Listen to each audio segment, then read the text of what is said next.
You're listening to The Low and No Show, a podcast that tells the inspiring stories from brands and the founders.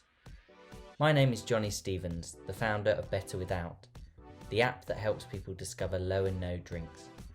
I'm sitting down with guests to hear their stories, learn about their products, and the lessons they've learned. Hello and welcome to another episode of The Low and No Show. I'm here today with Bill. Bill is from Mocktails. So Bill, we've spoken previously on a couple of calls, but it'd be great to introduce yourself and hear a bit more about Mocktails. Hi, Johnny. Thanks for having us today. It's been my pleasure talking with you, getting to know you, and congratulations on the success of your app. Thank you. So talk to me a bit more about Mocktails, where it started, I guess what gave you the idea?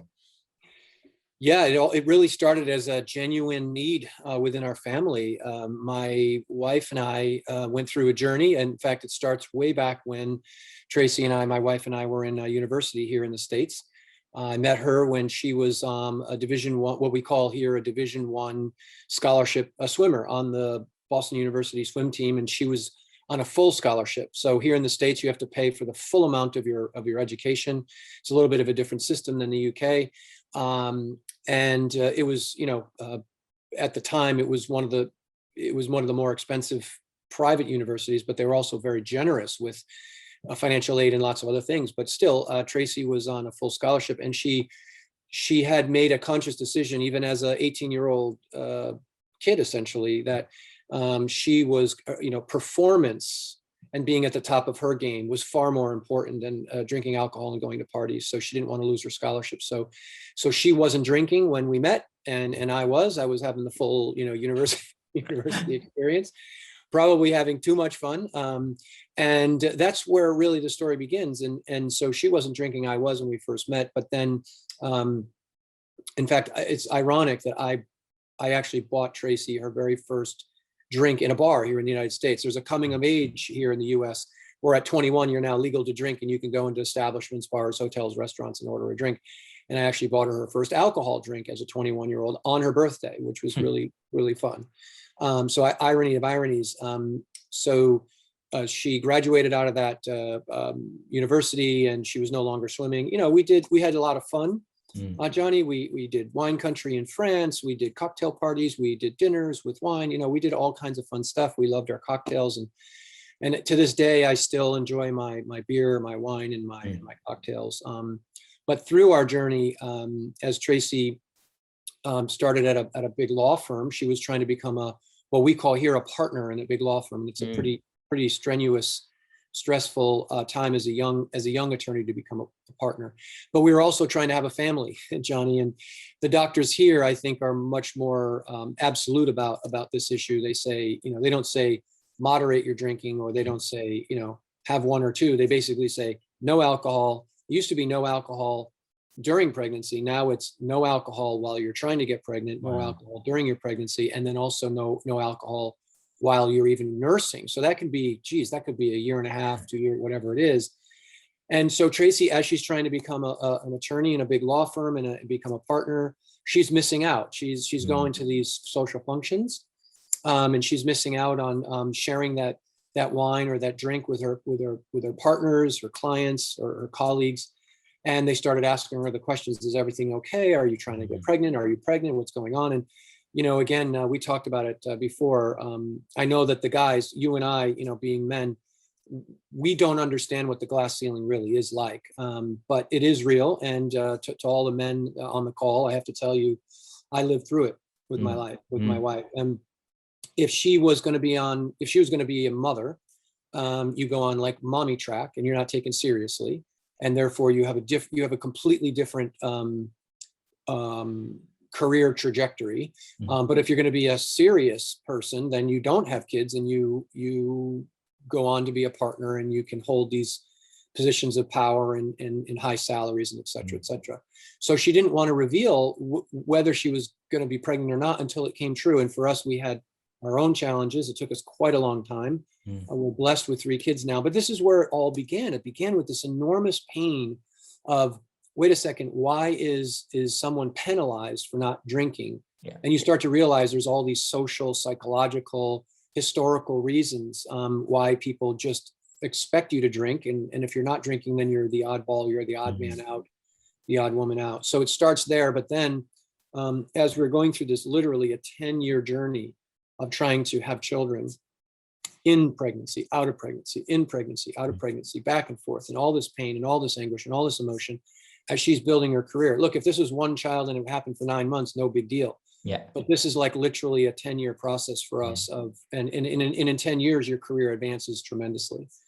And so we talked to some friends, Johnny, and said, look, we're going through this suffering and pain, and she feels like she cannot go to these events and not drink, otherwise reveal that she's trying to become pregnant, but we don't know whether we're going to be successful or not.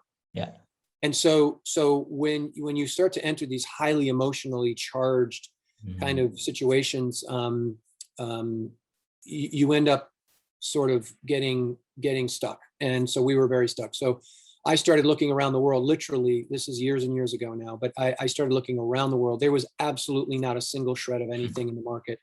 From here to India, to China, to Europe, to South Africa. I mean, you name it, there was not a single anything.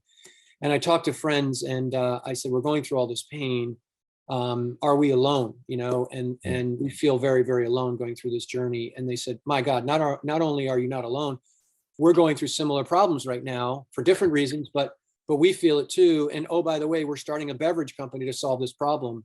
No way. And I almost died. I've known these folks for 25, 30 years of my life. And I said, how is it that I'm starting a beverage company to solve this problem? And you're starting a beverage company to solve this problem. And we didn't know that about each other, even though we're so close. And it's because originally, now this isn't so true now, but originally, 8, 10 years ago, people felt alone. So you kept it very private. And you went through this journey of not drinking and pulling back from socializing. And you didn't want to have the questions, and people asked tons of questions because both people were curious, but also drinkers felt a little bit uncomfortable. Yeah. If they were drinking and you weren't, and well, why are you drinking? And then the drinker has to say, well, it's none of your business because it's my health and and that's very awkward. Or, well, I'm running a marathon, or I'm trying to be at the top of my game. And then all of a sudden you get this very awkward, judgmental, discussion going on as to, well, you're drinking because you must not care about your performance, because I'm not drinking and I do care. It's all this crazy psychological discomfort. And so we started to break that down. And ultimately we decided to pool our resources. We started Mocktails out of a genuine need from 3 families. And Johnny, it turns out that we had 3 drinkers among the 3 families. So there were 6 of us, husband and wife teams. There were 3 of us that were drinkers and had no plans of giving up drinking. And there were 3 of us that were non-drinkers. And so we felt like we really understood the psychology of the entire market. And our goal was to create a product that wasn't just for non-drinkers only, that would further separate you. Well, that's the non-drinkers drink. Yeah. Yeah. That's not the drinker's drink. So then you have divergence. And what we wanted to create was inclusivity. We wanted everyone to be together at the same time, drinking the same drinks at the same time, at the same party, in the same glassware, and not really worry about who has alcohol in their glass or not. So it started from a genuine need from our 3 families looking to solve a problem for ourselves. And then we realized that, millions of people around the world, around the US and in Europe and around the world, are in the exact same situation, and they want to be included, yet they want to have a high premium experience, just like the folks that are drinking beautiful beer, wine, and cocktails, and don't want to be left to the kids' table with, water and soda and lemonade. Yeah. And that's how it all started. Amazing. It's fascinating. And as you say, the whole reason of why people, aren't drinking, I think, as you say, now it's a very different situation. I think there's a lot more understanding and everything, but even so, in a work environment, and as you say, for a woman who, is trying for a baby, or actually isn't even trying and just doesn't want to drink, that pressure, that assumption is so bad. And it's a real, for me, I hope that that changes with all these great drinks. Actually, people just enjoy the drink for what it is. It doesn't matter what you've got in your glass. It's, that's not what people are looking at. It's actually just that you're involved, you're having a good time. And I do think there's a social shift which is changing how we are and how we are adopting these drinks. Yep, and there's an awful lot of prejudging that went on. I think, again, you're right. There's a level of acceptance now, especially with younger people being more involved in the community and more involved in socialization. I think there's a little bit of a generational shift here, but we'll talk about psychographics versus demographics. We'll talk about that in a minute. But in our experience, if I wasn't drinking, the assumption was that, well, why aren't you drinking? Did you have a problem with alcohol? So if you're a man and not drinking, the assumption was made that you must be, drying out in recovery, trying to get sober. You've had a problem. Yeah. If you're a female, the immediate assumption, especially if you were a younger female, the immediate assumption is, well, you must be pregnant. There's no other reason on earth that you could possibly not be drinking other than you must be pregnant. So there was a lot of prejudging. And then the third stool of that, or the third leg of that, was, let's say you were Asian, or you were Muslim, and you were Arabic, or you were dark skinned, or whatever. And then the other thing was, well, you must be Muslim, or you must be Hindu, or you must be some religion that outlaws it. And so there's all this historical, unconscious, mostly unconscious, by the way, prejudging that goes on. And it was fascinating as we started the company to really get attuned to the psychology of what was going on. And we had a situation early in the company's life where my wife and I went to a dinner party, and I think there were 4 couples. Was it 5? I think there were 5 couples. Maybe it was 4, but there was a number of couples there, and it turns out that 3. Yes, it was 4 couples. There were 3 of the 8 of us that were not drinking alcohol, and there was 5 of the 8 of us that were drinking alcohol. And I happened to notice that early in the evening, but at the end, when we were driving home, Tracy, we get in the car and she said, "My goodness, did you see what happened? That was incredible, because you're starting this company, and I understand what we're doing, but we just lived it in this real moment." And I said, "Yeah, I saw that. It was so awkward when we went to toast at the beginning of the dinner. We sat down all around a nice, beautiful table with food, and we all were clinking glasses. We were raising our glasses, and I said, I saw." I had my beautiful glass, and everyone had, wine, beers, and the 3 of you guys had water glasses, and that how awkward that was, where, you're with a water glass, chiming. And I said, that was very odd. And I felt it. And I really felt it as a drinker, just how strange that was. And she said, no, that did happen, but that's not what I was talking about. And I thought, well, geez, there was more. She said, well, the entire time we were there, did you notice that how the host was doting on the drinkers? Do you want another glass of wine? Do you want to try something different? Would you like me to make you a cocktail? He was telling stories about the spirits he had in his bar, and how proud he was of sharing, his different assortments of different things. He was really working to be a good host. But she said, I never once, and none of the 3 of us that were drinking water, because that's all they had. We could have drank soda or orange juice or coffee, but that didn't seem to fit, so we drank water. Tracy said, I never once got asked if I wanted another water. She said, we had to go ourselves into the kitchen to get our own water, and to look in the refrigerator to see if there was anything else that we could have instead of water. And she said, I know it's not conscious. I know that that's not the way they intended to behave, because they were trying to be good hosts, and the food was beautiful, the music and everything else was great. But she said, the division between the way you're treated if you don't drink alcohol versus the way you're treated if you do drink alcohol, this happens no matter where I go. It's whether it's in a private home, or if I go to a bar, a restaurant, a hotel, it doesn't matter where I go. I am a second-class citizen, and we really have to solve this. And so this is a very unconscious thing. And it's almost analogous to, the big thing that has happened over this past year, in addition to COVID, here in the States is the separation of race relations, right? So I think there are some people that are, prejudiced out there, and it's tragic and sad. And we are trying to make an inclusive product, and we have this incredible division. But I think the more pervasive dislocation is actually subconscious, at the subconscious level. And I think this also applies to whether you're drinking or not. And so ironically, this is social change. We're a part of, changing the social dynamic and the narrative around whether you're drinking or not. And I think, people like you and I and lots of other people in the industry, why don't we just make this inclusive for everybody and just enjoy the party instead of worrying about who's got alcohol or not in their glass? And I think the discomfort level that comes for the non-drinker, and I do think that part of it for that host was he didn't know how to engage the non-drinker, so therefore he just avoided it. Yeah.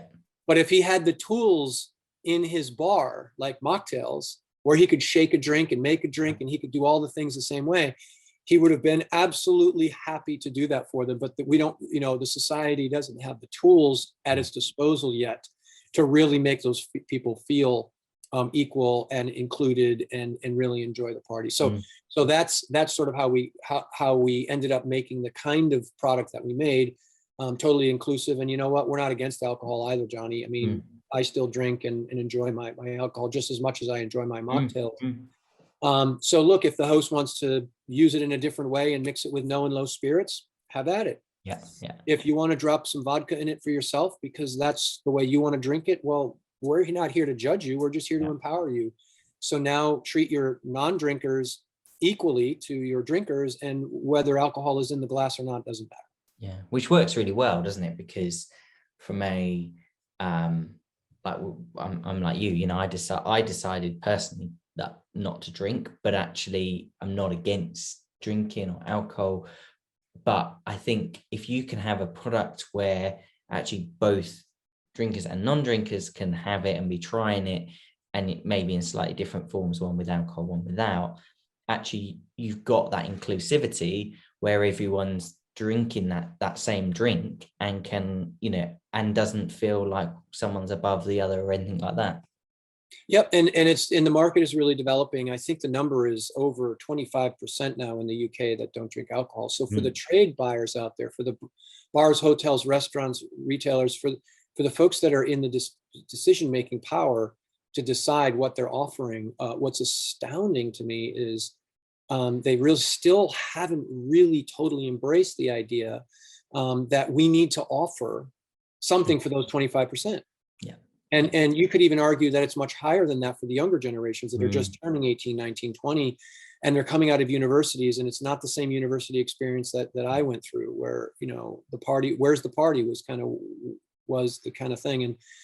And today, the number of young people growing up that are drinking alcohol is far less. So, bars, hotels, and restaurants, one need to be aware that their customers are looking for something more different, better for you, and an alternative. And by the way, we don't believe we're an alternative to alcohol, to be honest. We believe we're an alternative to all the bad alternatives. Yeah. Because people like you've already decided to not drink. So we haven't convinced you to not drink because now you have a product. You've decided to not drink. So now you have to look at what's available. And I don't want water. I don't want iced tea. I don't want coffee. I don't want lemonade. And I don't want high fructose corn syrup. I don't want preservatives. I don't want chemicals. I just don't want that anymore. I want something better. So actually we believe we're an alternative to the alternatives. And so when the bars, restaurants, hotels start to realize, well, wait a second here, I'm not giving my guest, I'm not respecting my guest by giving them the second-class citizenship sort of answer. We need to now treat these people better. And oh, by the way, we can show them how to make more money doing it. So it works for everyone. Yeah. We just need to get beyond this phase that we're in, which is just a general lack of awareness by the hospitality world of how to serve this. And it's just like that host. Yeah. We just simply need to give them the tools. And once they have the tools, I think they'll realize, wow, this isn't as hard as I thought it was. Yeah. And everybody wins. The manufacturer, clearly, we want to grow a great business, but we want to empower our customers, who are our bars, hotels, restaurants, hospitality, retailers, wholesalers, distributors. We want to empower them to do very well. And then in the end, we want, obviously, the consumer to enjoy themselves again. We want them to re-engage. And it's particularly now in this post-COVID era, every pound that a consumer spends really counts. I mean, it really is the difference between survival and not surviving in the hospitality trade. So why not give your consumer a better experience so they're happy spending more and staying longer and ordering that second drink rather than getting a soda or a lemonade and then nursing it and then leaving early. So I think that we're under this tremendous pressure right now, and COVID is sort of opening the door to a change of awareness. So in a weird way, because the businesses have literally been shut down, their minds have opened, and they're more the decision makers are more open. So as the businesses are closed, the decision makers' minds are more open to look at different ways of solving problems and trying to make more money and to survive. So it's actually been a very odd time. At the same time, it's been very, very difficult because of COVID. It's also really propelled, I think, the no and low industry forward pretty dramatically because the consumer is understanding better for you in a whole new way. And so it's been a little bit of a crazy time, but a great period actually for our company. And I think other no and low companies would echo the same sentiment. Definitely. I completely, and everyone I speak to is, well, I think there's a few things that I take from the industry. One is everyone's very supportive, and there's room for everyone to grow in this sector together. And, you know, there is definitely a big shift in terms of, as you say, you know, if I look at the UK, and we'll come on to the sort of US market in a moment, but the UK has massively gone forward in terms of what it's offering on a low and no. You know, it can't get away with just offering one beer anymore. They need that variety.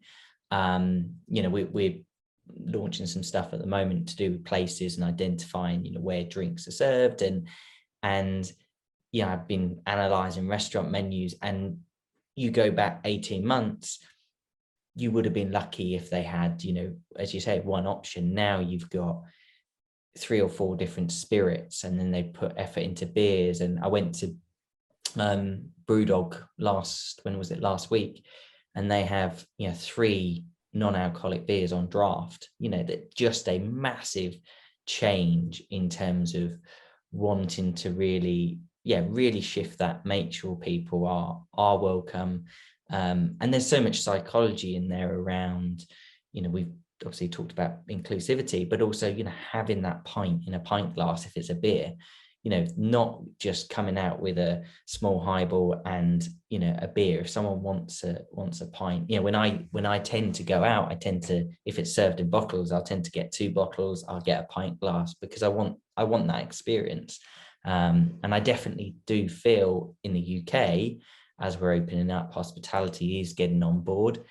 I'm seeing, you know, around the globe, you know, Australia, similar sort of, you know, massively growing in the no and no space. And obviously US, I mean, in the last year, it's been quite incredible what's happened. Yeah, the US is just a little bit behind the cycle, but the US is well known to move quickly. Once something catches, it'll move quickly. So there are some folks that think that, yes, the US is a little bit behind the trend right now, but that it will actually probably take over and surpass some of the other markets in terms of its speed of delivery and acceptance and so forth. But it is a very big place. It is a very complicated place when it comes to the trade and distribution. I mean, if you think about, the US is literally the size of, you know, if you included the UK and the whole of Europe and Eastern Europe, and you start to realize the regionalization and the distribution networks and the way that the trade works here, things are much more splintered, and things get distributed in a different way, and there's multiple channels. Whereas in the UK, things are a bit more holistic, I would say. So things could, I think, percolate quicker in the UK in terms of that initial startup, and there's more complexity to get in the US going.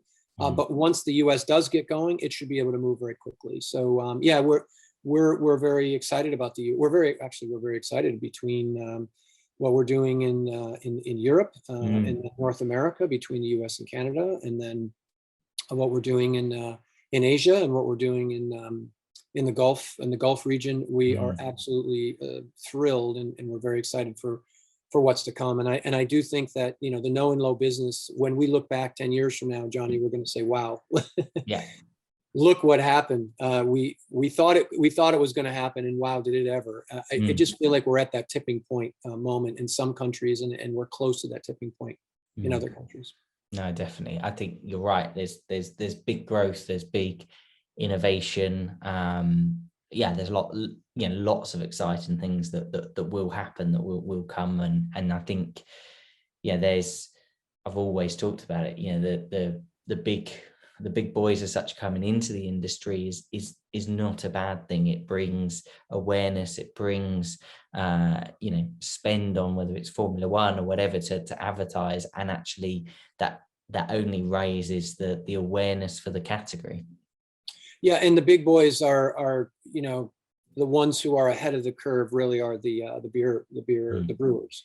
Yeah. The world's biggest brewers are on this, and they see the opportunity, and they're spending like crazy. I mean, I think the projection is, I forget the exact number, but it's some astounding number of beer drinkers are going to be non-alcoholic beer drinkers here in the coming, you know, decade. And in an industry that is, you know, if we look at the maturity of industries, you know, the alcohol industry has been around for forever, really, since the beginning of time.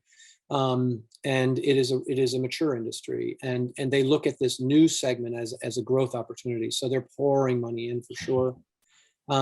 So, you know, in the States, we have like 2 or 3 beers that are non-alcoholic, and they don't realize here in the States that, you know, if you go to different countries around the UK, Germany, Spain, you go to different places, and there's probably 80 or 90 different non-alcoholic beers that are far more credible than the ones, you know, we have here. There's a couple of exceptions to that. There's some really nice no and low breweries that have popped up here, and they're doing very, very well. But to your point, the spend and the push by some of the big guys to try to figure this out is happening, and it does bring credibility. We even had a Super Bowl ad here. You know, Super Bowl ads are historically on the globe the most costly advertisements on the planet for any given time, for any given event. And you know, Anheuser-Busch advertised Budweiser Zero. And if that doesn't tell you something, I don't know what does. I mean, when the big guys have seen the light, decided to apply their investment, and then take out a Super Bowl ad, you sort of know that the category has arrived. Yeah. And it's just a matter of time, Johnny, before, you know, we get that variety. But initially, operators, venues sort of thought, yeah, I've got to have an alternative. So I'll bring on a beer, and I'll bring on a spirit, and I'll bring on a wine or whatever. But I don't know if they've realized that in another decade they're going to need to have a back bar.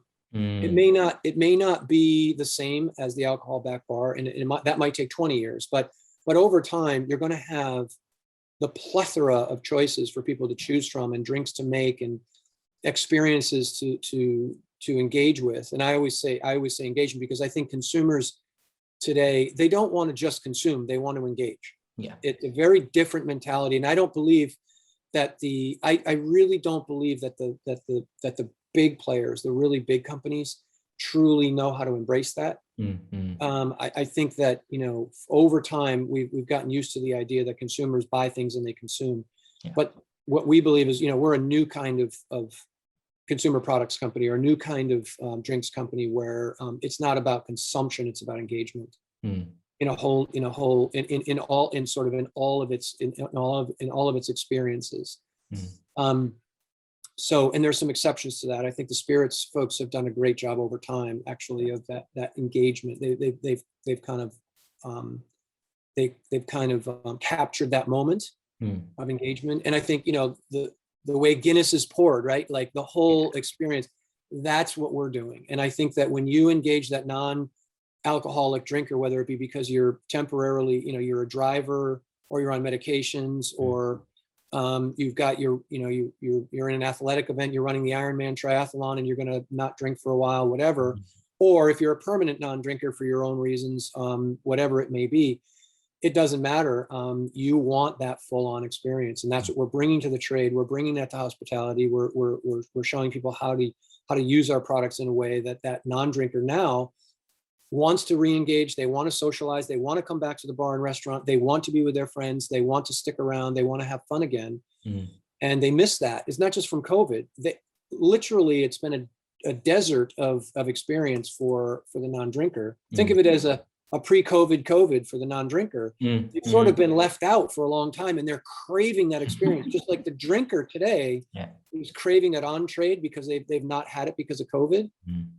The non-drinker has that same craving for that experience in the on-trade, but they've been absent for even longer than COVID, right? So everybody wants that, and that's what it's about. It's now about delivering inclusivity and experience in a way that everyone can enjoy. And that's, in the end, that's why we did it. We did it so people could have more fun. Yeah. We can talk about psychology, and we can talk about trade, and we can talk about channels and pricing, and we can talk about promotion. We can talk about all this stuff. But in the end, for God's sakes, we really did it because we just wanted people like my wife and their friends and family to just have more fun, and we can just relax and enjoy the social occasion. Yeah, no, you absolutely did it for that purpose and the need, the personal need of having experienced it and wanting to make that change. And in terms of the products, I'm correct in saying there's four flavors, is that right?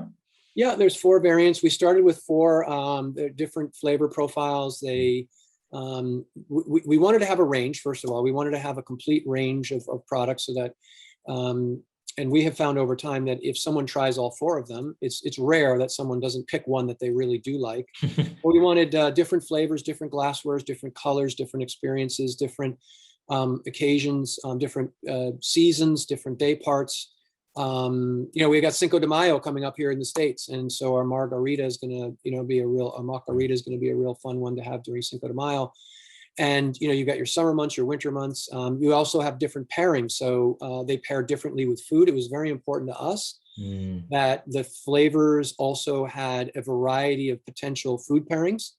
Yeah. And then with that comes no and low spirit pairings, and with that also comes, if you wanted to put spirits in it, you could do that too. So we wanted to have a full range, and so we started with 5. We ended up with 4. There's a Sansgria, there's a Mockapolitan, there's a Margarita, and there's what we call a Scottish lemonade, which is almost like a Moscow Mule. No. We call it a Moscow Mule.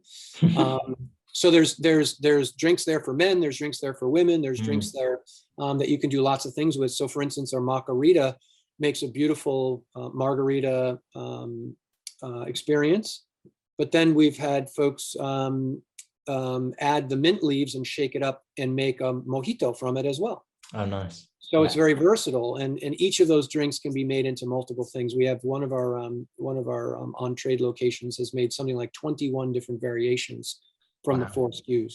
Wow. So it's very versatile. Yeah, it's very versatile. But the really exciting part, Johnny, is that we have in product development, we have at least 6 more variations coming out. Amazing. Some really cool stuff. I don't want to talk about it too much, of course, because I don't want to spill the beans too early, but we'll release information on that. But, we're getting into, right now our 4 variants are in sort of the fruit-based cocktails. We're getting beyond that and going into some other variants, which will give you completely different experiences, but just as premium and just as engaging and just as enjoyable. But I think it'll be eye-opening when they come out. So we'll wait for the press release on those. Absolutely. Consumers and trade alike, keep an eye out, because our world-class mixologists, Ezra Starr and I and Ed from Harrods, we're working on that feverishly, and we've got some really exciting stuff coming out that we believe is going to be exciting, not just for us, but for the trade as well. Amazing. Well, we'll keep a good eye out, and as stuff starts to get announced, we'll make sure we share it, and look forward to the new products.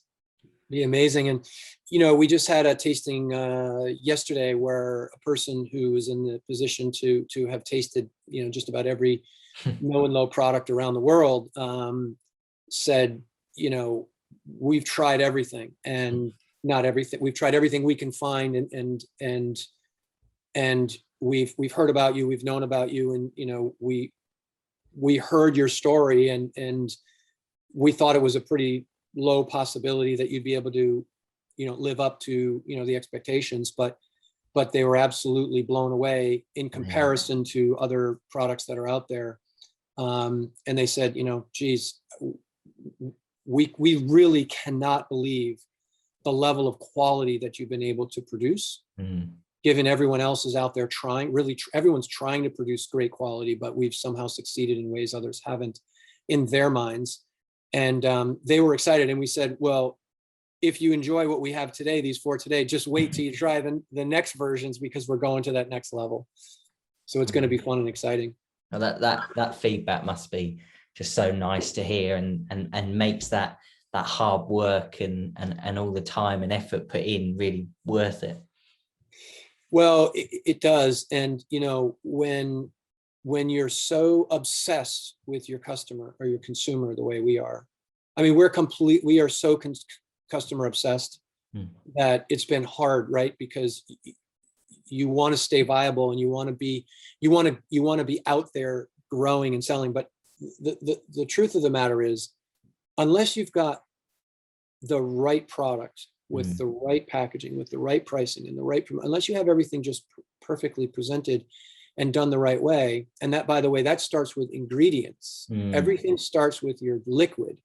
If you don't have that just right, what you end up with is a company that produces a liquid that's all about marketing. Yeah. And marketing will get you everywhere, as long as you have a quality product to back that up. But all too often you find that marketing is everything, and you end up getting, the actual product doesn't live up to its billing. So we believe that, and I've made a promise internally. We have a brand promise, and I stand behind it, which is we will never sacrifice ingredients, as many other famous premium products have done. As soon as they get big, they start cutting back on their product quality, which doesn't make any sense to me. As long as I'm involved in the company, we will never give up on world-class ingredient search, ingredient sourcing, and our products will always be that quality, because that honestly is the hardest thing to maintain. You can grow your company and throw all kinds of money at marketing, and you can tell a great story. But if your product starts disappointing people, then you're gonna lose customers. So we're excited that people really around the world have recognized the premium nature and the premium quality of what we've done, and the feedback we've gotten is just tremendous, not just at the conceptual level, but in comparison to some of the other products that are out there. So yeah, we're pretty excited. Amazing. No, it's great. And in terms of, I know obviously you're all around the world, but where can people find more information about you, the brand, the products, and obviously where to get them? Yeah, so right now, mocktails.com is the first place they can go to, and then also Amazon, in the UK, but also coming soon, we have made an agreement with major distributor wholesalers that they'll be able to be found more widespread. But again, I can't talk too much about that until the real press release comes out. But we're excited to to have the product be more widely available across the whole of the country, including Scotland and Ireland, and Spain is coming soon. And so in the US, Canada, Europe, and soon to be in the Gulf and in Asia as well. So check mocktails.com and check your Amazon for now, and then ultimately your app and some other apps that are out there, and some other online companies that are out there will have the product available for online shipping, direct to consumer, but also there'll be guides as to where you can find the product in bars, hotels, restaurants, and retailers. Amazing. That's brilliant. Well, Bill, thank you very much for joining me, and we will keep track and speak soon. Thanks so much, Johnny, for the time today. It was my pleasure. Thank you. Thank you.